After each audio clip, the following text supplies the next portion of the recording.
Alright. Okay, let's see here. What do we got?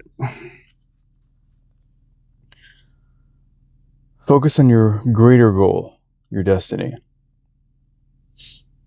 The first step towards becoming a grand strategist, the step that will make everything else fall into place, is to begin with a clear, detailed, purposeful goal in mind, one rooted in reality. We often imagine that we generally operate by some kind of plan, that we have goals that we're trying to reach. We're usually fooling ourselves. What we have are not goals, but wishes. Our emotions infect us with hazy desire. We want fame, success, security, something large and abstract. This haziness unbalances our plans from the beginning and sets them on a chaotic course. What have distinguished all history's grand strategists and can distinguish you too are specific, detailed, focused goals. Contemplate them day in and day out and imagine how it will feel to reach them and what reaching them will look like. By a psychological law peculiar to humans, clearly visualizing them this way will turn them into a self-fulfilling prophecy. Having a clear objective is crucial. To Napoleon, he visualized his goals in intense detail. At the beginning of a campaign, he could see its last battle clearly in his mind. Examining a map with his aides, he would point to the exact spot where it would end. A ridiculous prediction, it seemed. Since not only is war in any period subject to chance and to whatever the enemy comes up with to surprise you, but the maps of Napoleon's era were notoriously unreliable. Yet time and again, his predictions would prove uncannily correct. He could also visualize the campaign's aftermath, the signing of the treaty, its conditions, how the defeated Russian Tsar or Austrian Emperor would look, and exactly how the achievement of this particular goal would position Napoleon for his next campaign. The power of foresight.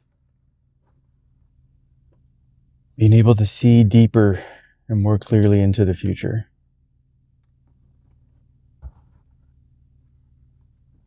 It's always a skill worth cultivating. I think one that most people, I'm not going to say most people, to the average person, probably doesn't have.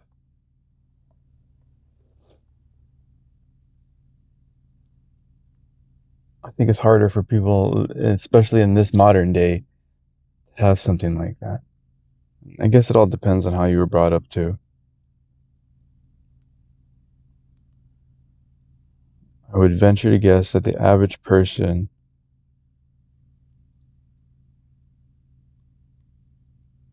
wasn't brought up in a way that helped cultivate their mind, have the ability to focus on one thing for long periods of time. When it comes to like what we allow into our minds, most of it seems to be like very rapid pace. Like even when I was a kid, like the cartoons are like all really chaotic and disjointed. There's not really a long narrative or storyline that plays out over a long period of time. It's just a quick cartoon with a quick thing happening, then on to the next thing with the next thing happening. And it's almost like almost feels like that kind of input would almost enhance what people call ADHD.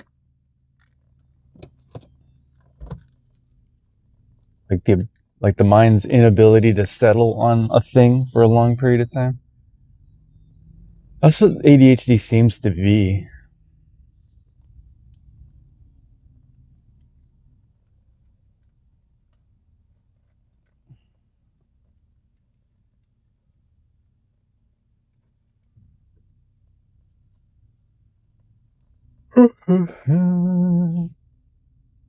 Have you ever heard people say, not people, but at least one person on a podcast, and I had this thought myself before I heard him say it.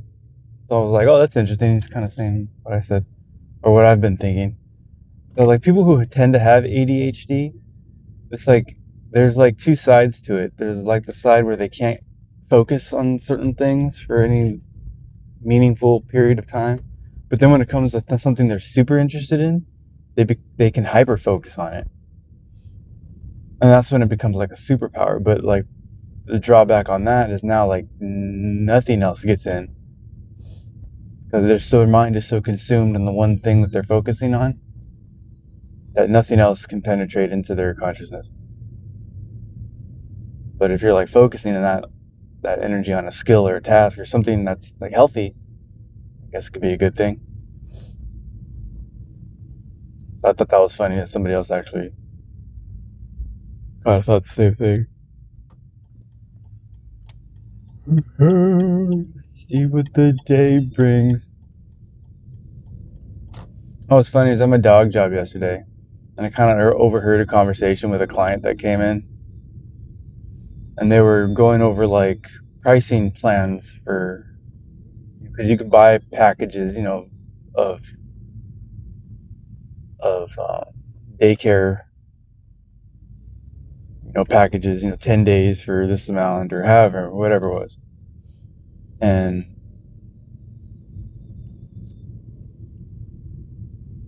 I was hearing the staff talk to this client, and they were telling them, yeah, like, they were contemplating a package. I think it was like a little over $400. And I'm just in the front, just kind of cleaning, just overhearing what's going on. And it got to the point where the staff she asked a question, the client asked a question, the staff, I guess it had to do with, do they expire? You have to use them by a certain date. And they said, yeah, a year from the date of purchase is when they expire, I believe. And I heard the client go, oh. She was like, well, I'll just pay for the date, I'll think about it. So the staff member took, the dog to the back, and it was just me and the client up front. And in my head, I'm like, oh, that's interesting. I didn't know they expired. And then a little voice in my head goes, I wonder if she would have bought the package if there wasn't an expiration date. Because this person comes here often, I was like, there's no way that she wouldn't use all these days up before the year, point came. It's not like she's going to waste her money. But I was like, I wonder if there wasn't a verbalized expiration date, if she would have bought the package. So I asked her, I was like, let me ask you a question, just out of curiosity. I said, if there wasn't an expiration date on the package that you were just contemplating buying, do you think you would have bought it? And instantly she goes, yeah. I was like, oh. I was like, okay, that's interesting. Okay, I was just curious, because I was wondering that too, because I didn't know there was an expiration date. And we kind of got into a little conversation about it. But her lack of hesitation was what interested me. I was like, yeah, she would have instantly bought that package if there wasn't an expiration date.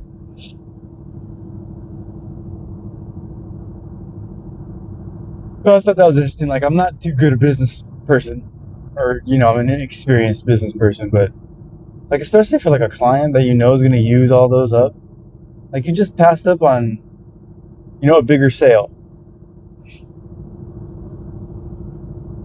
So I thought it was interesting. I caught on to that, and I knew it too. As soon as I had the thought to ask the question, I knew she's going to say yes. And sure enough, as soon as I asked it, no hesitation. Yep, what about that? So I guess for anybody out there, especially when it comes to, some sort of business like that where you're selling packages of stuff, whether it be like daycare package of so many days for this amount of price, or, if you have any kind of structured system like that, you may want to double think, or at least maybe do a survey amongst your clientele. Have a suggestion box, make a little survey, see where their mind's at, and maybe rethink. Because I think later, I had told the staff, after the staff member came back and they took their dog, and the client had left, I told the staff member, when you left, I asked that client whether or not the expiration date had any kind of bearing on her choice to not immediately buy that package that you were offering her. And she said yes. And the employee like was really, I was like, yeah, I was curious, so I asked. And she's like, you know what? I thought that was funny too, because I didn't even know there was an expiration date until I asked. Because she had asked our main manager that was there.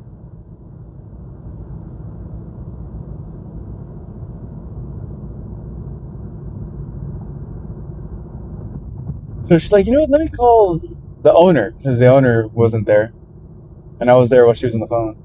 And the owner was on the phone, was trying to explain why there's an expiration date. It have something having to do with like sometimes, I guess, over time pricing changes for daycare fees or whatever. But that's something to do with price changes, and I was like, that still doesn't make any sense. That's not really a reason to do that. I mean, sell the package at the price that you sold it at and honor that price as it already being a bought package. Pricing happens to change in the future and you're selling packages at a different rate. And that's just how it goes for that person, and that person's days get honored for, I don't know. The explanation from what I heard, because she had her on speakerphone, didn't make sense to me, but whatever. But I thought that was interesting to see how some businesses are run.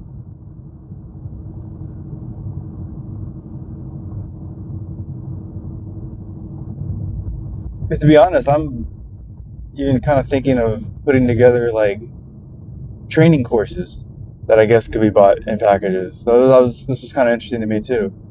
So I'm tinkering around with AI, and the only thing I could think to apply towards it is like, or these like training orientation manuals. I'm seeing how it can construct them in different ways depending on how I prompt. Basically, I'm learning how to prompt is what I guess my main focus is.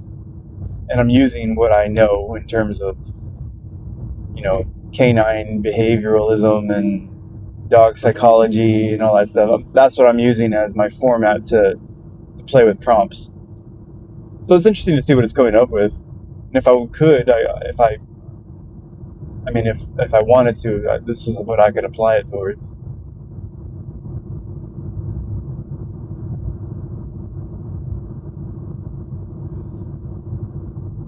Which is actually a good idea, because I just came up with a 7-day course using AI.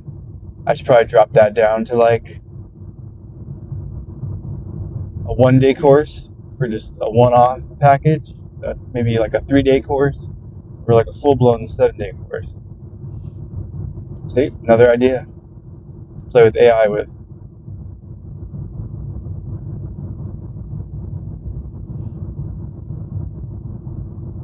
That's funny. And then my girlfriend showed me a video about how people are getting way too involved in AI in like a weird way, almost like they're using it as like a relationship, like it's a pet, like a person or a friend that they can go to talk to.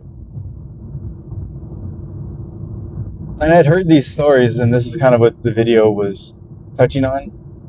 It's like sometimes these AI models will, I've heard they've encouraged people to commit suicide, or like some people will go to this one guy I guess engaged in a conversation with AI focusing around the number pi, 3.14.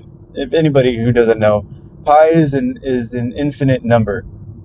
Like that 3.14, there is a string of infinite numbers that go on. It never ends, that particular number.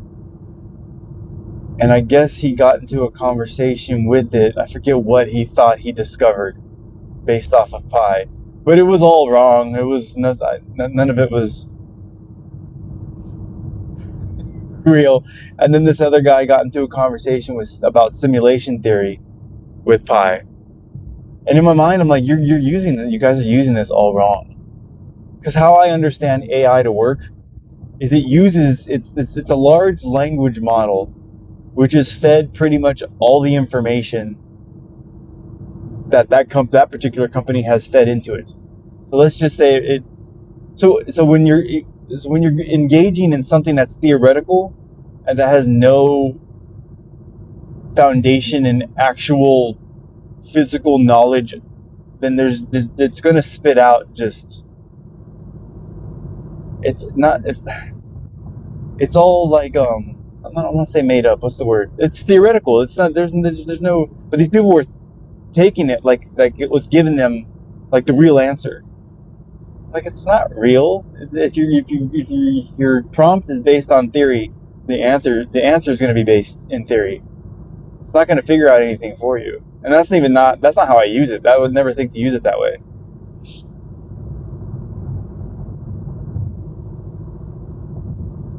It's pretty wild. I think, if I remember correctly, they were using ChatGPT. I might be wrong with that, but I think that's what the video said that they were using.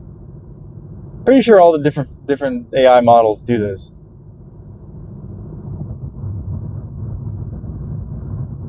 So they call them hallucinations. When they give inaccurate information, they call it a hallucination. But I thought that was pretty wild. There's people are using this wrong. You're not supposed to, you shouldn't engage in it with it in that kind of thought process. You always have to remember that it's not real. And even though it seems that like it can talk to you, it's not talking to you. It's not a thing that can have its own ideas. Not in the sense of like a human. It's just different. Something different about it. That it could totally, like, what kind of friend, like, I like, it's just crazy. Like, what kind of good friend would encourage you to commit suicide? That is so wild to hear. They showed the conversation. I think when I first heard about this, because this happened more than once, I think, where people had committed suicide because AI encouraged them to. The first conversation I had seen, it was crazy. It was like, you can see how the build up to it, and then like the very last sentence was like the AI telling them, "Okay, my love, I'll see you on the other side." It was crazy.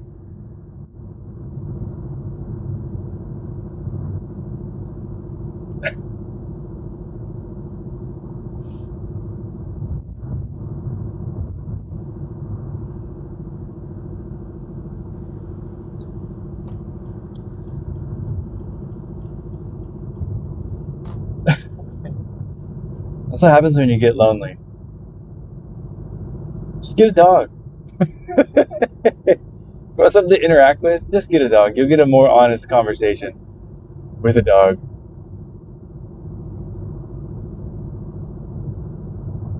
Or a cat.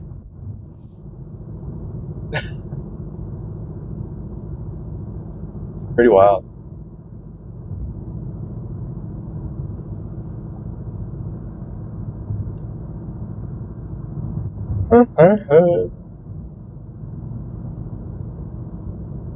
See, those people didn't have the ability to think further than their immediate moment they're in. Talking to a machine, it's telling you to commit suicide. Don't do that.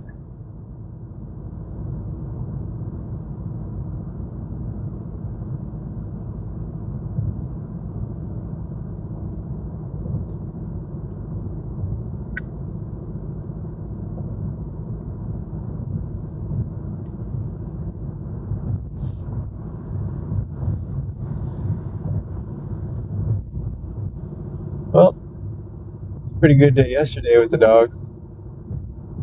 They're always fun. It was full too. I guess because it was Easter weekend. I didn't think about that. The holidays are always pretty packed. And I work Sunday, and Easter's on a Sunday. I kept forgetting it was Easter too.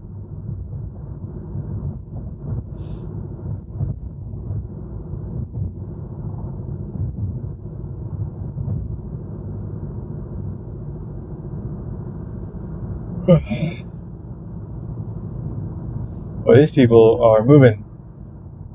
I am not speeding.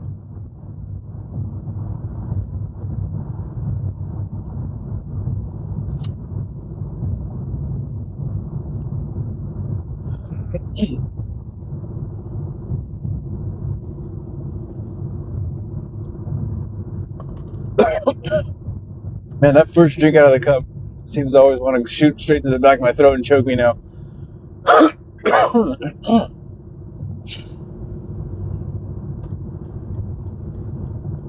Already getting over.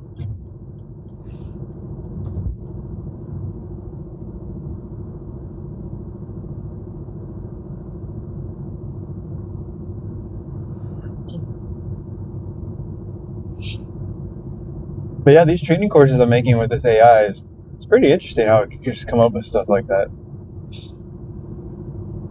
Like instantly, 5 minutes.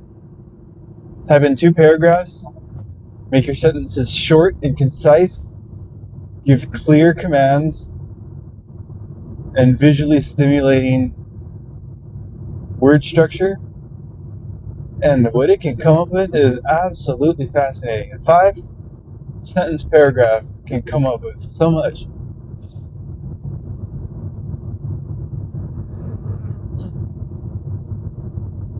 That's what I'm going to do right now when I get to work. I want to knock those down to a 3-day course and a one day session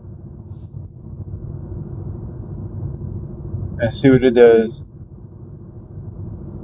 Because what I like about it too, it's almost like it's not only about dog training, the thing I'm coming up with, it's also about self-improvement. Because the way I was taught is like your dog's a direct reflection of who you are. If your dog's a mess, chances are you're a mess.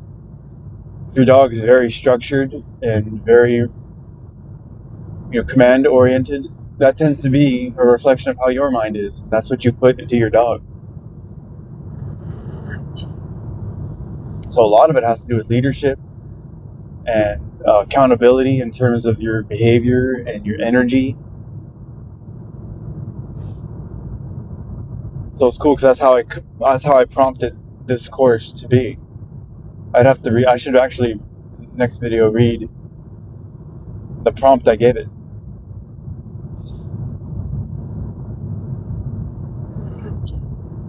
It was cool. I described me first, then I described what it should be in terms of how it outputs information. Then I gave it a bunch of like bullet point sentences on how I want the format to be. With a strong focus on leadership and self-improvement. I gave it a couple of because I'm big into the Hermetic principles, so I told it to incorporate that into it. Oh, interesting too. I just out of nowhere, I wanted to see what it would say. I asked it the question, is any of what Jesus Christ taught? How did I word it? Are there any parallels between the Hermetic principles and the teachings of Jesus Christ? I think that's the question. Turns out, there is. Gave me a bunch of Bible verse references. For each Hermetic principle, there is like a Bible verse reference that mirrors that.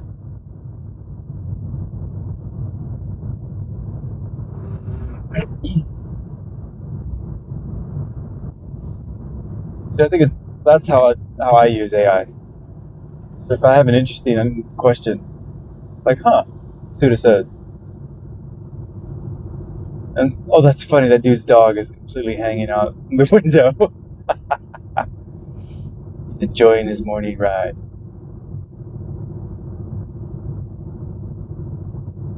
But yeah, see, I like asking questions like that because then it'll give me a Bible verse to reference.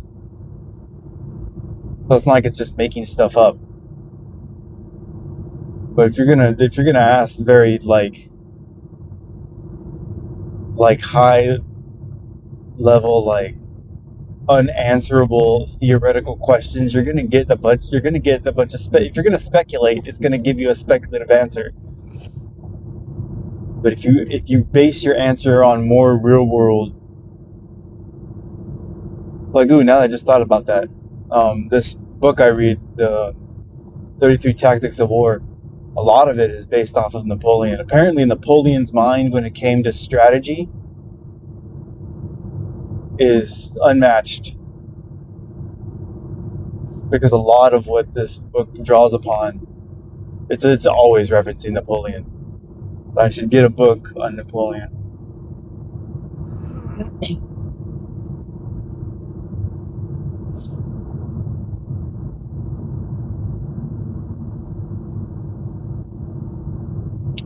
Or, because they say business is kind of like war, I should see if it could come up with some sort of like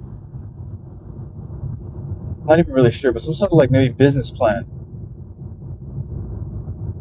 based off the strategic thinking of Napoleon Bonaparte. Just see what it comes up with. Because Napoleon's a well-documented person. See, that's the good thing with AI. If you ask it a question, you want it to base its answer off of things that are well documented in reality. That's how I heard you could most likely avoid an AI hallucination. Because if you're asking it to get creative on things that aren't rooted in reality, it's not going to go well. Because it'll really start to make things up. Because it'll have minimal information to go on. Since there's no rock solid answer and it's all theoretical speculation, it has no choice but to root its answer in that. But the life of Napoleon is well documented. It's been just a whole bunch of books have been written on him since he's the high level tactician when it came to warfare.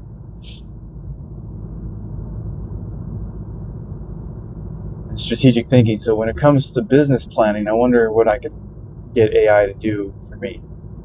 So that will be another question to ask. It's a conversation I shall have today.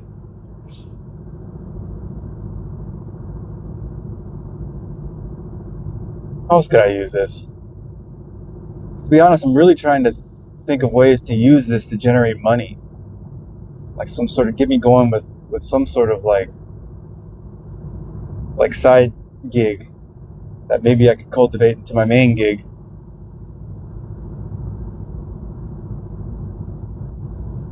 As much as I love my job, it'd be nice to do something I have a passion for.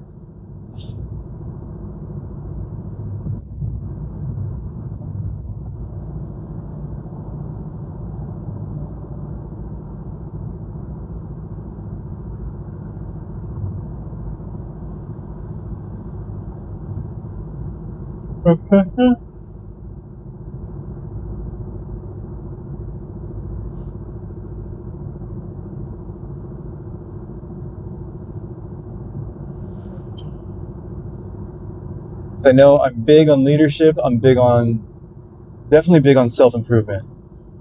That's why I read the books I do, because I want to improve myself. And I enjoy seeing others improve also.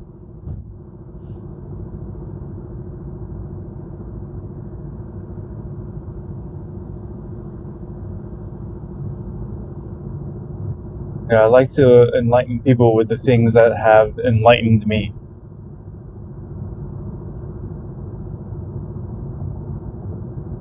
Even if it doesn't in the long run,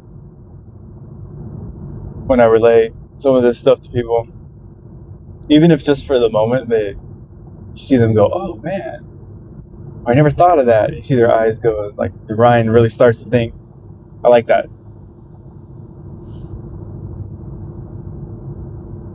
Because I remember that moment for myself. Like, oh, whoa, that just blew my mind.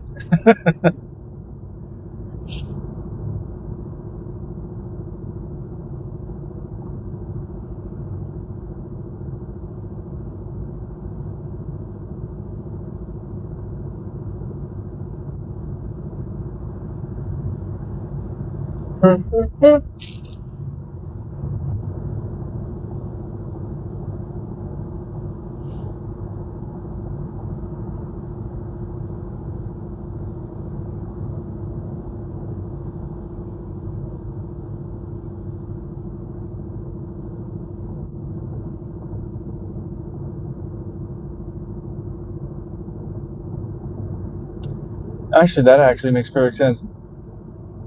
I have to relook at what I just made for that 7-day course, because I know there's 7 Hermetic principles.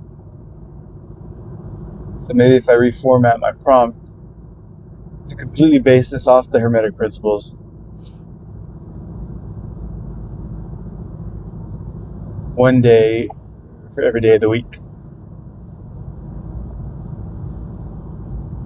Maybe for like an hour a day.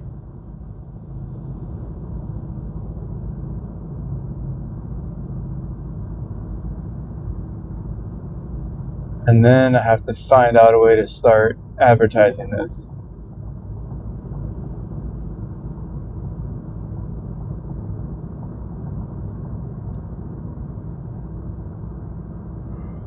Pretty sure it'd probably tell me like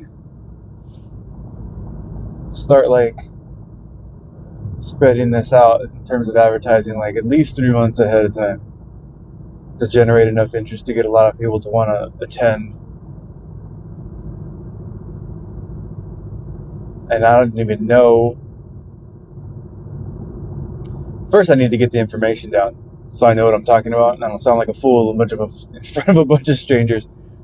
I mean, I used to kind of do this anyways when it came to the volunteer orientations at the rescue I used to be with. And sometimes I'd have a group of like, seems like a lot. I don't know, maybe, probably wasn't. Probably like maybe, let's just say 20 at the most volunteers would be there. Maybe more, I don't know. It's been so long, I don't remember how big those groups were.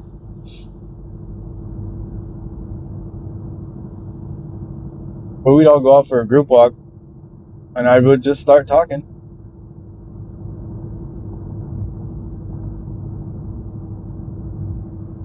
And I'd just show them the walk route that I would walk.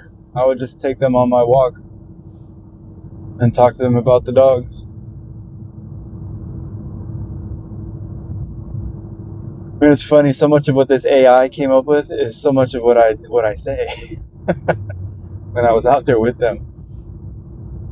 It really is kind of brilliant how this thing works. But I guess, I structured it off of my thoughts, so it drew upon how my thinking is anyways in terms of I told it what books I like. I told it what like, character traits I try to embody when it comes to dogs. I guess it's really no surprise that that's what it came up with.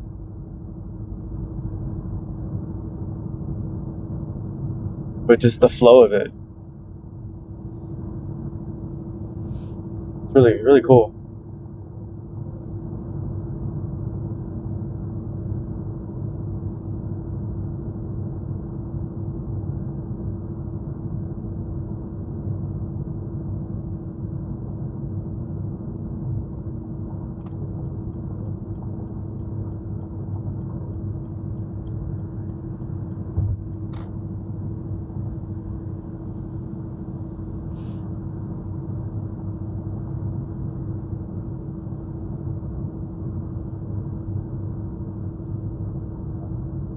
I don't know why people wait to the last second to make a lane change into a lane you have to be in. Like, I just got into this lane. This lane is specifically for an exit. And there's people waiting to the last second to cut in front of people. Like, you were right there. You had all the time in the world. I watched you wait to the last second to do it. Now, if you were to use the principle of correspondence, the law of correspondence from the Hermetic principles, the axiom that goes with that is as above, so below. How you do one thing is how you do all things. So I would venture to guess that's how they conduct their life. That person waits to the last second to do something, knowing that the decision could just be made right now. And then the car I saw do that, cut in front of another car. I'm like, how inconsiderate. That's how you probably conduct your life. That is the law of correspondence. That's how you use that.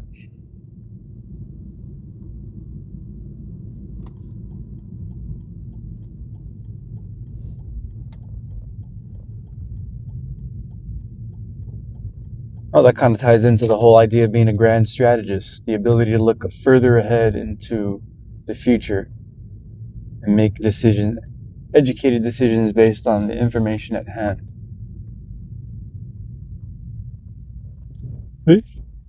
Tied that in. Put a nice bow on that.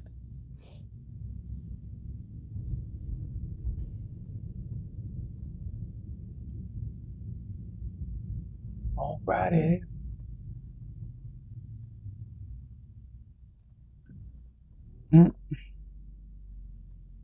Mm. Oh, who parked in my spot? Rude. It's alright, they probably won't be there tomorrow.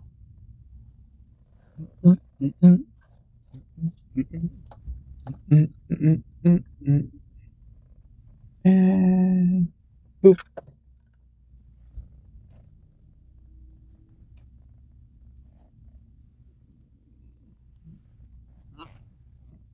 And